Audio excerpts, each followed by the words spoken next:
We can go to question 17, where Don says, are there any other effects of the pyramid shape beside the spirals that we have just discussed? Good question. Ra says, there are several. However, their uses are limited. The use of the resonating chamber position is one which challenges the ability of an adept to face the self. This is one type of mental test which may be used. It is powerful and quite dangerous. I'm going to finish reading this and then I'll go through it again. Ra says and continues, the outer shell of the pyramid shape contains small vortices of light energy, which in the hands of capable crystallized beings are useful for various subtle workings upon the healing of invisible bodies affecting the physical body. Other of these places are those wherein perfect sleep may be obtained and age reversed.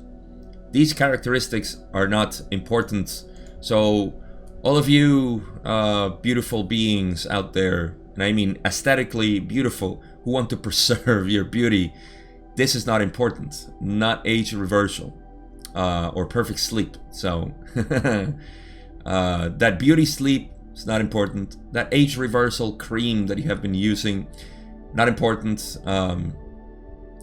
Yes, I had to throw out all my all my creams and all my pills and my my devices of age reversal because they're not important. I'm kidding. I still have them.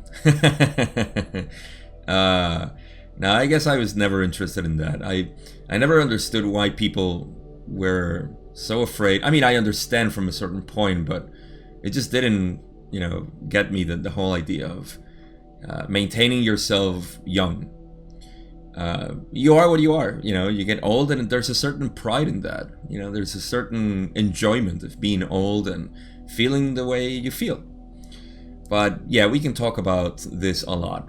Age. This is actually, and if you allow me the philosophical rant here, very short rant. This shows, this is a symptom of our fear of death. I recently told someone who walks by my neighborhood, and I'm taking my dog out, and I see her, and we're having, that usual morning exchange of how are you, this and that, and exchanging a couple of things together. And I don't remember how we got into this, but I said, there is a way of saying that you are dying every day. I mean, not that you're dying every day, but you're constantly dying. You're not living, but you're dying, which is true. I mean, you are living is the same thing as saying you're dying. You are getting closer to that point of death. And that was horrifying for her. She was, oh, that sounds awful. But it's just the way we like to see things. We're so in love with life that we're afraid of death. But if you were to be in love with death, you would enjoy life much more, I believe. And these necessities of maintaining yourself young, keeping yourself young, the whole sham of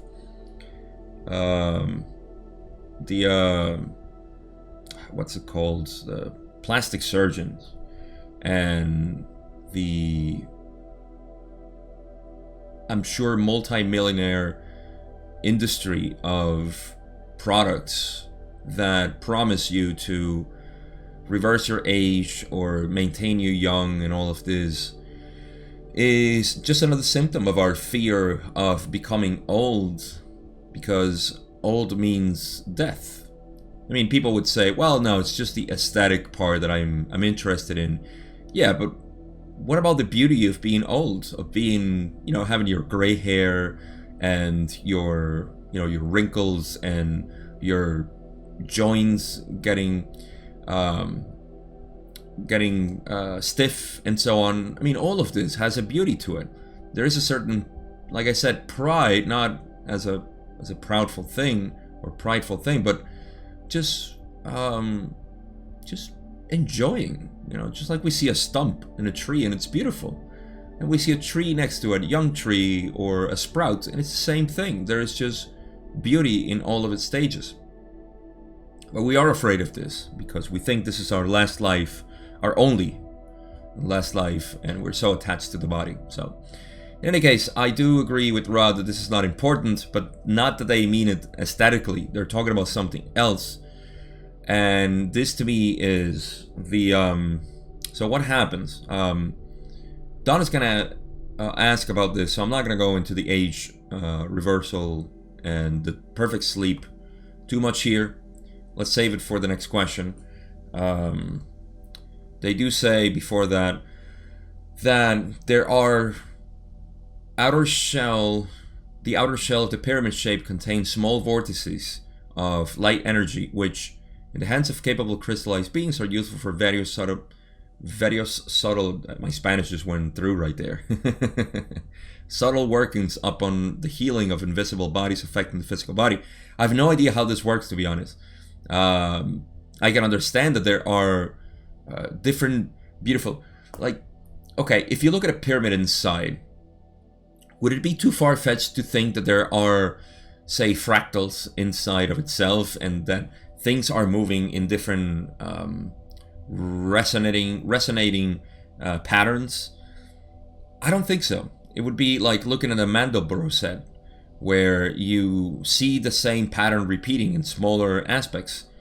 So in the same way, I believe that the subtle workings can be done with these small vortices that are useful for healing. How? I'm not sure, but I'm just guessing that the pyramid is not just one big shell for one sushumna in the center and that's it. It has a lot more to it, and I'm guessing it could be useful. So, but again, the hands of the capable crystallized being, I don't know anybody like that. I'm sure Ra could explain more, but they don't. And as I keep going back to front, I want to explore this a little bit more, what they said at the beginning. And again, we're exploring the different types of benefits that the pyramid has, or the spirals of energy have within the pyramid that are not from the center 3 spirals. Ra said that that there are several, but their uses are limited. They talk about the resonating chamber position, which is underneath the let's call it the surface part of the pyramid. And that resonating chamber is interesting. They say the ability of an adept to face the self. This is one type of mental test which may be used, and it is quite powerful and dangerous. Okay, so first of all, I remember people talking about the bottom of the pyramid being as a sort of initiation, even though it's not, according to Ra. The initiation being in the Queen's Chamber. But at the bottom, it would be like going through the dark night of the soul, because you get to... I think there is a passage in which you get where there's no light. I mean, if it's all dark, you would think that you're trapped, and it gets even narrower and narrower to the point that you think that you're going to just... you have to keep going, but you can't find your way out. And eventually you do find a very small opening in the darkness where you come out, and that has been used to show how we go through a psychological process of a trauma, a catalyst that is very strong, a whatever situation that is very intense, and then we come out of it as after you literally touch the bottom of the pit, and then you only have one way, which is up. And that way up is going to the Queen's Chamber and so forth. So the resonating chamber does have that, even in, I would call it mainstream metaphysics studies, or I don't even know what to call them, but not mainstream science, of course, but the science of metaphysics and the study of the pyramids themselves. Those who are interested in these type of psychological tests, seeing the pyramid this way. So the type of mental test that can be used I'm not sure how it works, according to Ra, that is. But when they say one, they say the use of the resonating chamber position is one which challenges the ability of an adept to face the self. Face the self. Those 3 words. Face the self. What is facing the self? Well, first of all, who are we is the question, right? Who are you? You don't have to go to the pyramid. Again, if Ra hasn't said it enough, I'm going to be their emissary to say it over and over again. You don't have to be in a pyramid. You don't have to build a pyramid. You don't have to do this in any other way but meditation. That's why meditation is the key thing for anybody who is willing to explore. It's not a necessary thing. I don't think you have to meditate. You can spend obviously your whole life without meditating and you should be fine. But as a sort of non-activity that you can engage in, if that makes sense in vocabulary wise, I think it's a very helpful thing to do. Why? Because you're facing the self. Who are you facing when you close your eyes? But your thoughts, what you believe you are. It is the mask, the persona that you are facing when you get into the state. So this bears a lot of importance to what it means to evolve spiritually. Spiritually, or spirit being the self, the true self. Spirit is the one God. I mean, it's the Godhead. That is the spirit. When entities of second density are inspirited, I like saying that they are now endowed with the gift of self-reflection. The word says it. What is self-reflection? Looking at yourself. So this is the channel of the spirit, self-reflection, being able to see yourself. Now, how do we see ourselves? At the very core of it is always looking at awareness. When we face ourselves, we face awareness itself. And awareness simply is. We can't have thoughts about awareness. I mean, we can have thoughts about awareness, but we cannot recreate awareness within thoughts because thoughts are limited and awareness is not. Awareness is infinite. And so when you face the self, the true self, this is what you find. Whether you do it in a pyramid or you do meditation, contemplation, or whatever it is that you do.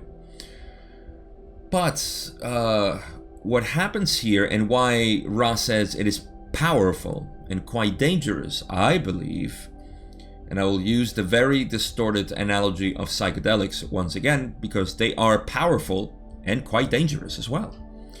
Dangerous in the sense of metaphysic work, not in the physical. We know that psychedelics obviously are not. I don't want to come across like I'm bashing psychedelics. I am a product of psychedelics, so please never believe that anything that I say about psychedelics can be, let's say, against it. Let's just put it that way. But to me, they work both ways. They, it's like a knife. A knife can be used as a tool or as a weapon.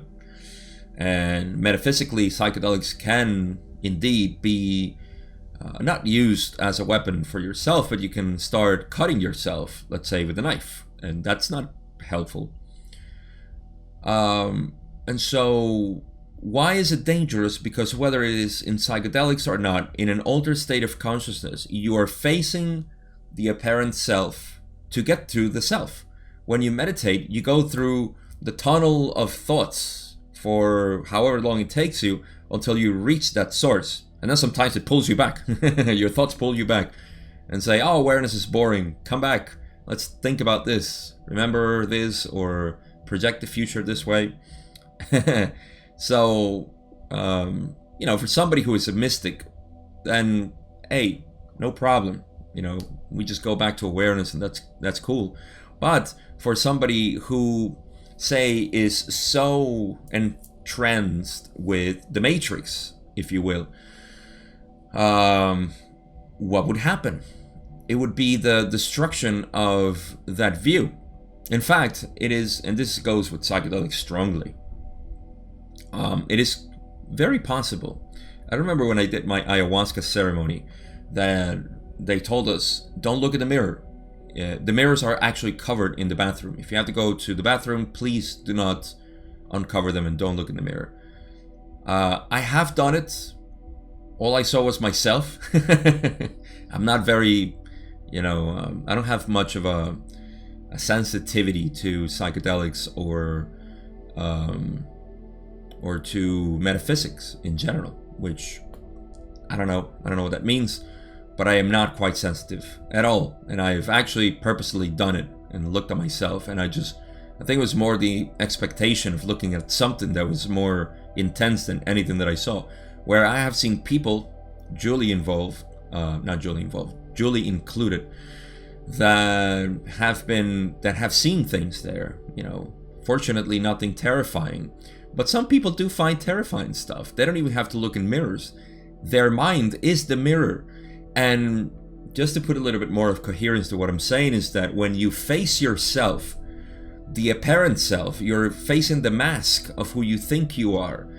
And sometimes you could be walking with a monster mask, being very toxic and just terrible to other people. And you see that for the first time. It's like you're taken out of your persona, and awareness look at itself, or it looks at the product of all that karma, movement, inertia that has been going on. And this is why it's so helpful for healing. But it is dangerous because people can not lose their mind, but be very affected, and they could come out quite distorted after it because they have no idea what they saw. I don't mean to bring this to a full psychedelic experience healing sort of thing, but I just wanted to enhance a little bit more what Ross said here about powerful and quite dangerous on facing the self. If we're talking about the self being God, why is it so hard to face God? Because what you think you are, and when you come out with your ego, this is what we do every day. This is why life is so tough for a lot of people, because we're coming out to life with that same monstrosity of ego, trying to dominate life, and that's just not who we are. And most importantly, we're not, at least I would think the vast majority of you are not oriented towards the negative, which actually makes use of this monstrosity of the ego, but they're quite brilliant about it. They're skillful at using the ego for their purposes. And so while they're monstrous to other people, they're gods themselves. They're doing just fine. In fact, they are evolving more than us. So all the struggles that we find in life, all of the problems are bursting out of an incoherence of the ego, the mask, the persona that we think we are, and is repressing the actual self that is waiting to be realized. So I'm sorry that I took so much time here, but this to me is quite powerful. It is the knowing that we're talking about pyramids, but we know that the work within the pyramids is something that we can do naturally. I always say meditation because you don't need anything external. You can only do it. You don't need anything really. You don't need legs. You don't need a mouth. You don't need anything. Just your mind. Meditation can be done by simply being. This is why meditation is the nature of ourselves. It's only a return to the self. And so using this and using our life, our work, school, family, friends as reflections of ourselves, we can do so much work. And I think it's the best option that we have rather than anything external, being a pyramid, psychedelics, a state of sensory deprivation, or esports like some people do to feel alive again, or any other substances they may take, alcohol, whatever. I'm not against any of that. whatever. It's just, I think it's more more balanced to do it yourself, to not rely on anything external.